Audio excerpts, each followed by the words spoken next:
नमस्कार, आप सभी का स्वागत है द हिस्ट्री यूट्यूब चैनल में और मैं हूं विकास टेलरे। इस वीडियो में हम बात करेंगे स्वामी विवेकानंद और उनके द्वारा चलाए गए रामकृष्ण मिशन के बारे में और साथ ही हम बात करेंगे जिनके नाम पर यह आंदोलन चलाया गया, स्वामी रामकृष्ण परमहंस के बारे में।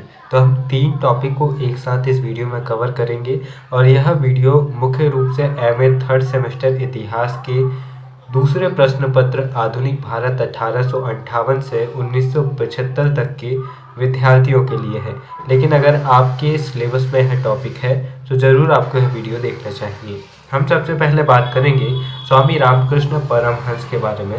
अगर हम उनके सिद्धांतों को समझ लेते हैं तो स्वामी विवेकानंद और रामकृष्ण मिशन को समझने में हमें ज़्यादा समस्याएं नहीं होंगी, क्योंकि कुल मिलाकर रामकृष्ण परमहंस के विचारों को जो स्वामी विवेकानंद ने बढ़ावा दिया और अपने विचारों को उसमें सम्मिलित किया, कुल मिलाकर वही रामकृष्ण मिशन था और यही उनके मुख्य सिद्धांत थे। दोस्तों, अक्सर हम ये देखते हैं कि जो भगवा धारण करते हैं वो कट्टर हिंदू या फिर उनकी विचारधारा अलग प्रकार से हमें समझ में आती है। लेकिन जब आप स्वामी विवेकानंद को पढ़ते हैं तो आप ये समझ पाते हैं कि असली धार्मिक व्यक्ति कौन होता है और असली बुद्धिजीवी कौन होता है। इस बात का अंदाज़ा आपको इस वीडियो के साथ साथ और अच्छे तरीके से लग जाएगा। दोस्तों, बंगाल में ब्रह्म समाज के प्रयत्नों से बौद्धिक वर्ग में एक नवीन चेतना जागृत हुई तथा वे आडंबरपूर्ण रीति रिवाजों से हटकर भक्ति एवं योग जैसे मार्गों को अपनाने लगे। ब्रह्म समाज क्या है? तो ब्रह्म समाज राजा राम मोहन राय द्वारा स्थापित की गई। राजा राम मोहन राय को भारत का पितामह कहा जाता है, यानी कि जो आधुनिक भारत में पुनर्जागरण हुआ उसके अग्रदूत राजा राम मोहन राय थे।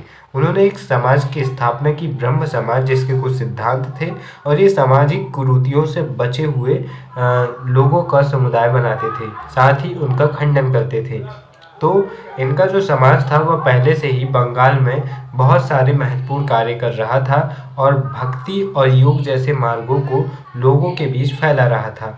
इसी बीच में दक्षिणेश्वर, जिसे आज हम कलकत्ता कहते हैं, कि काली मंदिर के पुजारी रामकृष्ण परमहंस थे। इनका जीवन 1836 से 86 के बीच में रहा। कम समय में ही इन्होंने एक ऐसा प्रभाव छोड़ा जो कि आगे चलकर पूर्ण रूप से हमें स्वामी विवेकानंद में देखने को मिलता है। इनके उपदेशों ने रामकृष्ण आंदोलन या मिशन की पृष्ठभूमि को तैयार करने का कार्य किया। रामकृष्ण ने बेहद छोटी आयु में आध्यात्मिक परमानंद की प्राप्ति कर ली थी। उन्हें मौजूदा हिंदू आध्यात्मिक अनुभूति की उच्चतम अवस्था प्राप्त करने का सौभाग्य प्राप्त हुआ। उन्होंने कोई पुस्तक नहीं लिखी, लेकिन उनके मौखिक वाक्य ही उनकी शिक्षाएं समझी जाने लगी। उन्होंने चिंतन, संन्यास एवं भक्ति के परंपरागत तरीकों से धार्मिक मुक्ति प्राप्त करने का प्रयास किया। उन्होंने इस बात पर जोर दिया कि ईश्वर और धार्मिक मुक्ति पाने के कई मार्ग हैं और इन मार्गों में सबसे श्रेष्ठ मार्ग मानव सेवा है। स्वामी विवेकानंद और रामकृष्ण परमहंस की पूरी शिक्षा का आधार यही था कि मानव सेवा ही ईश्वर सेवा है। अगर आप मानव सेवा करते हैं या आप अच्छे कर्म करते हैं तो कुल मिलाकर आप ईश्वर के प्रति अपनी भक्ति दिखा रहे हैं और आप पुण्य का काम कर रहे हैं। स्वामी विवेकानंद तो यहाँ तक ये भी कहते हैं कि अगर आप मंदिरों में दान करते हैं लेकिन बाहर एक भिखारी को आप 1 रुपए भी नहीं दे सके तो आपकी भक्ति किस काम की। इस टाइप की बातें स्वामी विवेकानंद करते हैं जो हमें आगे देखने को मिलेंगी। दोस्तों, रामकृष्ण परमहंस अपनी नम्रता, मानवता और आध्यात्मिकता के द्वारा कलकत्ता विश्वविद्यालय के अनेक विद्यार्थियों को प्रभावित कर चुके। इन्हीं विद्यार्थियों में से एक का नाम था नरेंद्र दत्त, जो आगे चलकर विवेकानंद के नाम से विख्यात हुए। दोस्तों, रामकृष्ण परमहंस ने परमहंस मठ की स्थापना की और उन्होंने ध्यान एवं भक्ति को पाश्चात्यकरण एवं आधुनिकीकरण के सम्मिश्रण के प्रयोग से ईश्वर उपासना का उपाय बताया। उन्होंने कहा कि सभी धर्मों का आधार एक ही है, राम, हरि और यीशु और अल्लाह सभी एक ही ईश्वर के अलग अलग नाम हैं।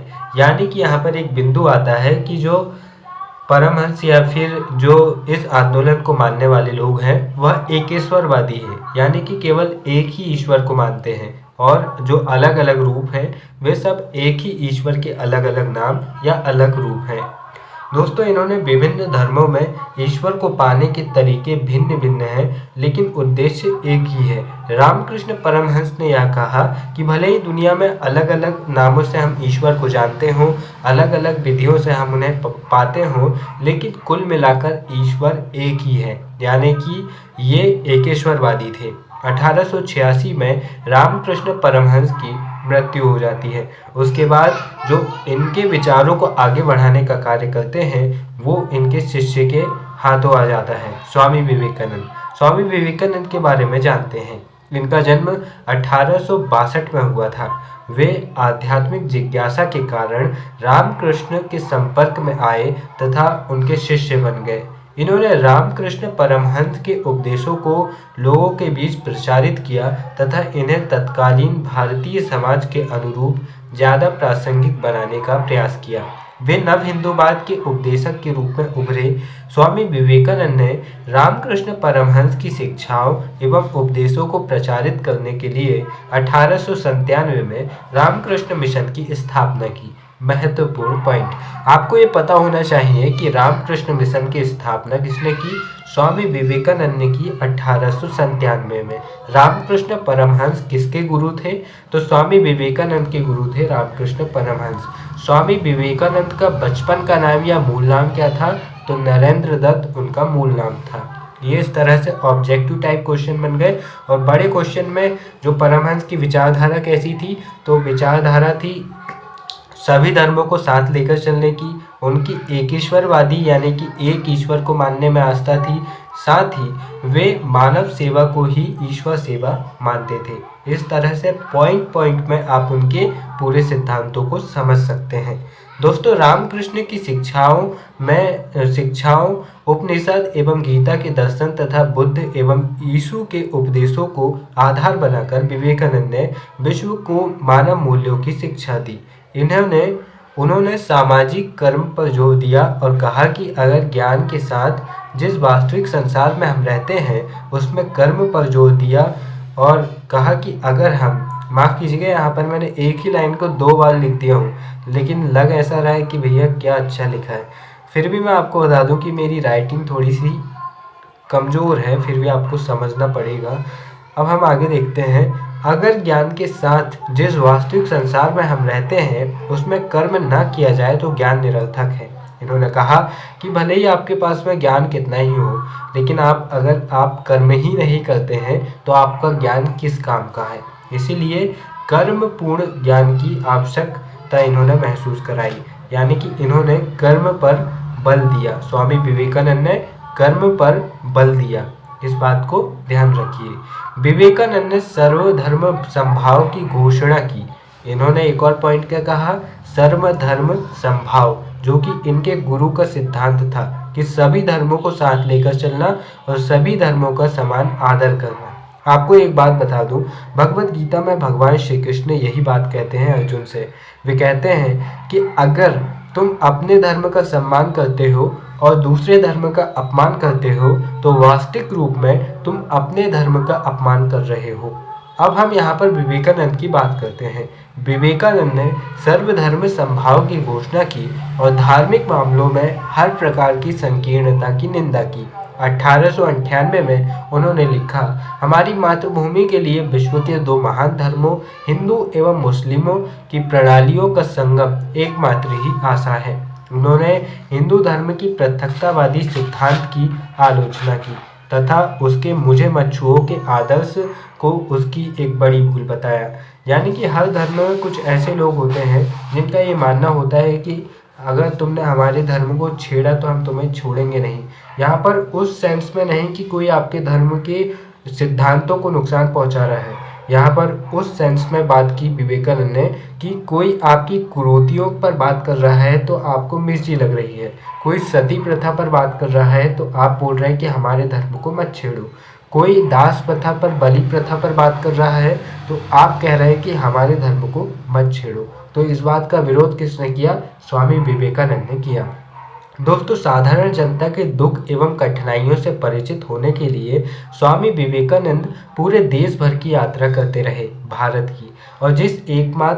और उन्होंने इसके बाद कहा, जिस एकमात्र ईश्वर पर मैं विश्वास करता हूँ वह मेरा ईश्वर सब देशों का दुखी, पीड़ित और दरिद्र जन है। उनके अनुसार किसी भूखे को धार्मिक उपदेश देना ईश्वर का अपमान करने जैसा है। यही बात जो मैंने आपको पहले कही थी। स्वामी विवेकानंद ने क्या कहा? उन्होंने कहा कि किसी भूखे व्यक्ति को धार्मिक उपदेश देना ईश्वर का अपमान करने जैसा है, क्योंकि उसे उपदेश की नहीं, उसे भूख मिटाने वाले भोजन की आवश्यकता है। उन्होंने देशवासियों से स्वतंत्रता, समानता एवं स्वतंत्र सोच धारण करने की अपील की। स्वामी विवेकानंद एक महान मानवतावादी व्यक्ति थे तथा उन्होंने रामकृष्ण मिशन के द्वारा मानवीय सहायता एवं सामाजिक कार्य को अपना सर्व प्रमुख उद्देश्य बनाया। मिशन के सामाजिक एवं धार्मिक सुधार के अनेक कार्य थे। उन्होंने कर्मफल की सर्वोच्चता को प्रतिपादित करते हुए इसे ही सर्वश्रेष्ठ बताया।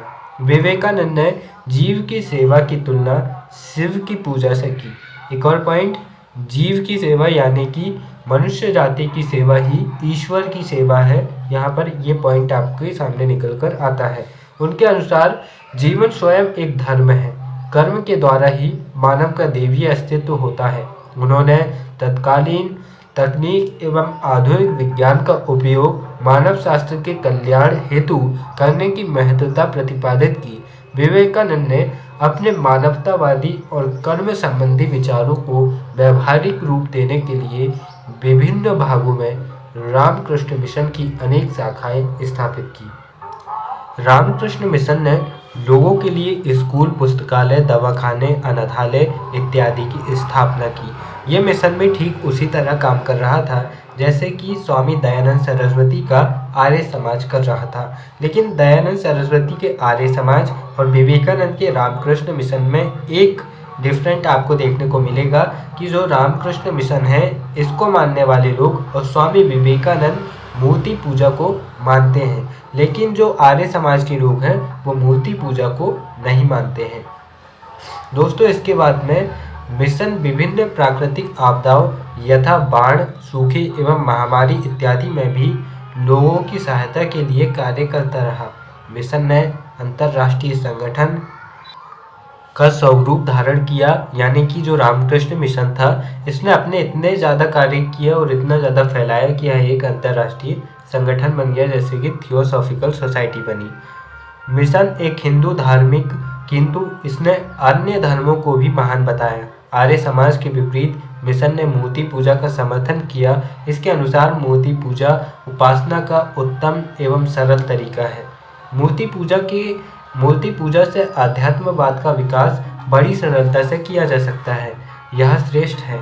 यहाँ पर स्वामी विवेकानंद का मानना था कि मूर्ति पूजा के जरिए हम भक्ति को लोगों के मन में और भी आसान तरीके से जगा सकते हैं, जबकि अन्य जो कल्चर थे जैसे कि जो आर्य समाज था वह योग के जरिए भक्ति को जगाना चाहता था, वेदों के जरिए भक्ति को जगाना चाहता था।